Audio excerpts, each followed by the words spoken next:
what is the new Lightning Lane Premier Pass and is it worth the cost? Because we feel like that's something that a lot of people are curious about. So I'm going to give you just a very brief overview, and I'll be honest, we don't have all of the details yet from Disney. We have just kind of the overview, and we'll be able to see more in a few weeks when this actually becomes a real thing that you can do. But right now, this is what we know. So this is the new Premier Pass, and it includes all the rides on the current Lightning Lane systems, including all of the big e-ticket rides that are currently either single pass or, what was formerly known as individual Lightning Lane.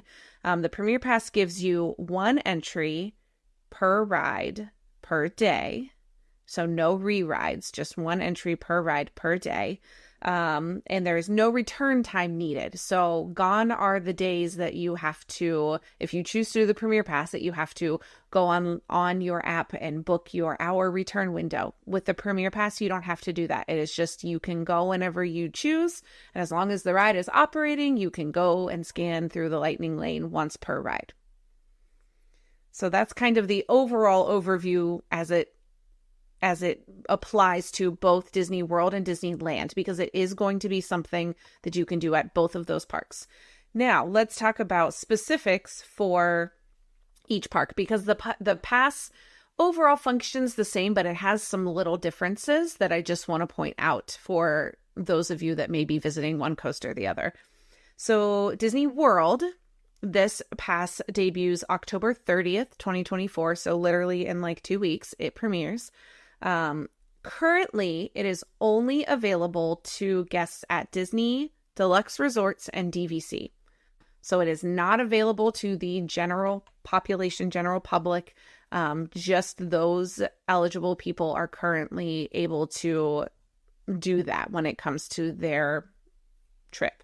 They did say also that there's a limited amount available per day. Mm-hmm. We don't know how many that is, but it's not unlimited for all the guests that are in the hotels. It's limited. Yes. So I do just want to run down this list because I know there's always questions on which hotels are included. Does it include this? Does it include that? So for this one, I literally copied and pasted this straight from Disney. So the eligible resorts are Animal Kingdom Lodge, Beach Club, Boardwalk, Contemporary, Grand Floridian, Polynesian Village, Wilderness Lodge, and Yacht Club, and also the Disney Deluxe Villa Resorts, so Bay Lake Tower, Boulder Ridge Villas at Wilderness Lodge, the cabins at Fort Wilderness, so that's only for the Disney Vacation Club cabins, though, so you have to be in a DVC cabin for that. Copper Creek Villas and cabins at Wilderness Lodge, the Animal Kingdom Villas at Jambo and Kidani, Beach Club Villas, the Boardwalk Villas, Old Key West Resort, Polynesian Villas and Bungalows, Saratoga Springs. That all jumbled out of my mouth. The Riviera Resort and the villas at the Grand Floridian. Notably, this also does include the Swan Reserve, the Dolphin, and Shades of Green. So that whole list. That's so weird that those are included. So those are also included for deluxe hours when it comes to that. But so it's weird. It is weird. It is a little weird, but I'm sure. I mean, honestly, the best use of this is to get a really good rate at the Swan or Dolphin. Yeah. Use points or get a discount or, there's lots of sales that you can get because it's Marriott owned, and then use this pass and let it be the difference that you saved, right? Does that make sense? In your budget, that would be my suggestion. If you're someone that really wants to use the pass, but doesn't want to pay the extra amount over top of that. Yep. So at Disney World, it can be purchased 7 days ahead of your check-in date, and you can purchase it for up to 14 days at a time. So same as your multi-pass currently functions. So, and the price point, now Disney released a range of prices. The range of prices that they said are $129 to $449, and that is per person, per park, per day. Now, the rumored prices, and I say rumored because these prices have been a lot of places online, but I have yet to see them directly from Disney. I always hesitate. We, as Mom Street, always hesitate to give you information that we can't find directly from the Disney website. But I do want to just give you these ranges because they have been posted a lot of places, but I do want to make sure you understand that these are the rumored costs for the park breakdown at Disney World. So not directly from Disney that I have seen yet. Animal Kingdom is going to range from $129 to $199 per person per park per day. Epcot is $169 to $249. Hollywood Studios is $269 to $349. And Magic Kingdom is $329 to $449. I just did the math, and if I wanted to do that, this is not including park tickets. Correct. For my family of 5, just for one day at Magic Kingdom would be $2,200, $2,245 at the low end. I'm assuming did you do the low end? That's the high end. That's the high end. Okay, that's at $449. Okay, $2,245 for my family of 5, not including tickets or food or souvenirs. Yes. Like, yeah, the Disney World option does not park hop. So you cannot take it with you if you park hop. That's per park per day. So if you want to park hop on a day, I wouldn't buy the pass on that day. Like, what if you did? Oh my gosh. So no. And this does include your ride photo pass. So here you go. Here's your ride photos. Not all your photos. Your ride photos. So if I let's say I wanted to park hop with my family of 5 from Magic Kingdom to Epcot, on the high end, $3,490 for the day. On top of tickets and food and your resort stay. I'm sure that there's people out there that have that kind of money that don't care. Right. Oh, absolutely. Nope. Okay, I'm just going to keep pushing through because Let's talk about Disneyland. So Disneyland is getting their own version of the Lightning Lane Premier Pass. Theirs will debut October 23rd, 2024. So again, we're looking at less time there, about a week out from that. Their pass is going to be available to all guests with park reservations. So no resort stays needed, which makes sense because we've talked about Disneyland just doesn't have the resorts that Disney World has, all that type of thing. This can be purchased 2 days prior to your reservation day. So they have to be able to see that valid reservation has already been in your account, and then you can purchase it 2 days out from there. Their price range is much smaller for several reasons. So it is anywhere from $300 to $400 per person per day. However, their pass you can use to park hop. So it is eligible and applicable for both parks when you buy it at Disneyland, which is not surprising because that's been the way that Disneyland's passes have worked for a while now. Again, rumors are that for the remaining days in 2024, it is $400 a day for that Disneyland pass. Which makes sense because we're in the holiday quarter. Yes, exactly. So. Again, that is a rumor. Haven't seen it confirmed by Disney, haven't seen it on the Disney app yet, but that's what the interwebs are telling us from fairly reliable Disney news sources. That being said, it will range anywhere from $300 to $400 per day for 2025. I would anticipate busier times, you're going to be looking at $400. On the slower times, you're going to be looking closer to $300 when it comes to that. It does include your unlimited photo pass downloads at Disneyland. You get all of your photos included, not just ride photos. So Disneyland says, "Oh, sure, we can get you all of your photos. Here you go." Multi-pass has that too. Yes, so exactly. That's how Disneyland operates. Yes. Mm-hmm. But just a note that I did find that I wanted to make sure we put this in our episode is that for this year, for 2024, for Haunted Mansion Holiday, it is not eligible on the Premier Pass. You still have to do the virtual queue. This is true, by the way, if you have even Club 33 passes, because when you go to Club 33, they give you some ride vouchers with your visit. And I went with a friend who had some, and they turned us away. They're like, no, sorry, you have to have a virtual queue. And I was like, wow, like if Club 33 can't get in, right? It's like, that's really something. So yes. So that is, again, for this holiday season 2024, while they do that, the rest of the refurb and construction of the queue area there. Don't know beyond that what they will do. So again, if you're someone that is listening to us and is planning to go February of 2025, you're going to have to look at what Haunted Mansion is doing while you're there. So they're getting closer to reopening it, though. I'm seeing like a lot of the walls are starting to come down. A lot of things are getting progressing and whatnot. So yeah, I think it's getting there. So I'm hoping 2025 opens back up. Yeah. So all of that factual information being said, is it worth it? Well, crickets.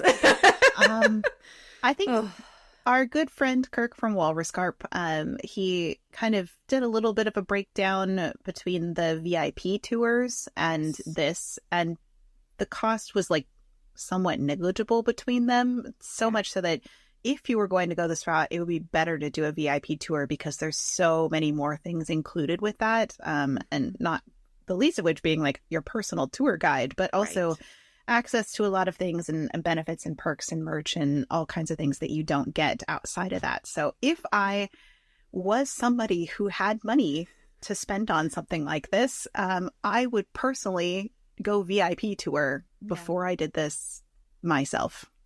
Yeah. I go back and forth on, and again, this is all very hypothetical in the if I had the funds and money that I wanted to spend on this, which will literally never happen in my life. And I'm okay with that. Win the lottery, maybe. I don't know. No, still no. Still not money for Premier Pass. Still, even if I won the lottery, I don't think I would pay it. I think I would. I don't know. Yeah. It's hard to say. Again, like I mentioned earlier, I think I would look to, if I knew I had a larger budget and I was going to be taking my family, I would just look for the cheapest room possible to stay so that I could offset my budget and pay for this. But again, I wouldn't use it at every park. Not only that, like Magic Kingdom, I probably would consider using it because I think it's worth it because there's a ton of attractions at that park. Hollywood Studios would be the Hollywood Studios would probably be the other one, but like Animal Kingdom and Epcot, again, that's why they're the lowest level when it comes to that breakdown, you know? Yeah. I don't know that I would use it there. I don't think it makes sense. I think I can get by using single pass or multi-pass and pay significantly less and still get on all of the rides without having to wait for hours. But I think if it's someone who knows they're only going to get to go once, it's a once in a lifetime trip, they have a large enough budget, I could see the appeal. I still don't think it's worth it at every park.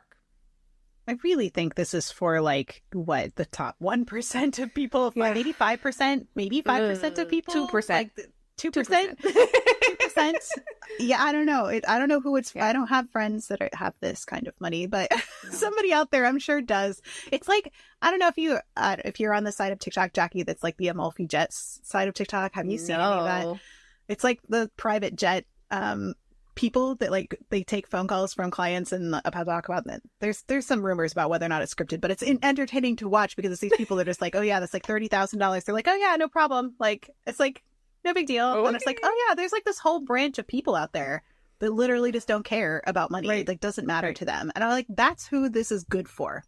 Yes. Maybe. I still think I'd go VIP, but yeah. Well, and I think there's something to be said for the fact that Disney's VIP tours do sell out. So this is definitely an option for someone who wants to do a VIP tour, but doesn't book it enough in advance and gets locked out, right? And it's sold out, and they still want to have immediate access to these attractions at these parks. That's what I feel like this is for. It's those families of probably 5 or less that are in that situation, because once you get higher than about 5 in your family, that's when the cost just becomes drastically different from a VIP tour, right? The higher you go, the more it is, because the Premier Pass is per person. So if you've got a family of probably 5 or less and you decide you want a VIP tour, but you look and it's not available, well, then this is your option, right? It still doesn't. I still can't justify it to me. I'm just like, it's crazy. Oh, I know. And that's it. Like I said, I will literally never. I will literally never. But I could. I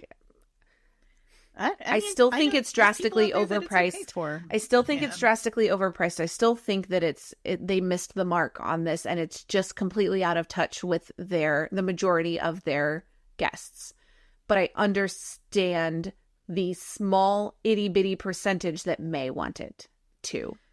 Yeah, and I mean, you also have to think of where Disney's coming from right now, is that they're trying to pay for all these massive projects that they've promised the public. Like they've said, we're going to do Villains Land and Cars Land and Monsters and they just threw out like a whole bunch of stuff that now they got to pay for. That's what we see ticket prices go up every year, but we saw that happen, that everybody's ticket prices went up. This happened. Like, they're going to just like find any way they can to get as much money as possible, because they're going to try to fund these projects, because they're not going to be, there might be people now that know those projects are coming and they put off going to the parks as well, which then could lose them revenue. So they're, from a business standpoint, they're trying to pay for all the things. Right. But at the same point, a lot of us are having a hard time financially. So it's not great in terms of the way it looks to all the rest of us.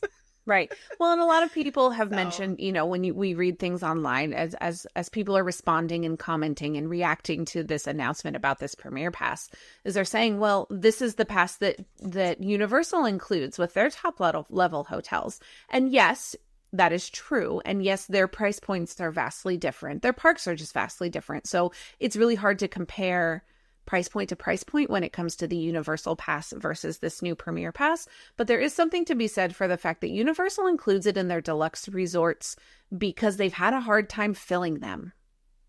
Yeah.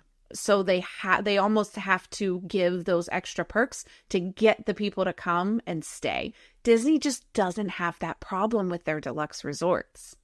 Right. So it's just a different situation. So yes, it stinks that Universal is including this with their deluxe and Disney is not, but it's just not the same situation. Nope. So that being said, there's our response. Is it worth it? For most people, no, it's not going to be worth it. For a few people, it might be. And so the majority of us, it's not going to even be feasible to consider. You don't even have to think about it. Nope. It's not even something you have to put on your radar. And it doesn't matter. And it won't affect what we're already doing in the parks. It's not going to affect the multi-pass and single pass that we already have. It's really not going to affect that. You're not going to see this tremendous increase in these lightning lane lines and wait times. It's really not going to affect that. I really don't think it is. No. And I would say, I think that the change from Genie Plus to the multi-pass system was the bigger one that was not great for the majority of people. Agreed. Yeah. Because the value of that went way down. Yes.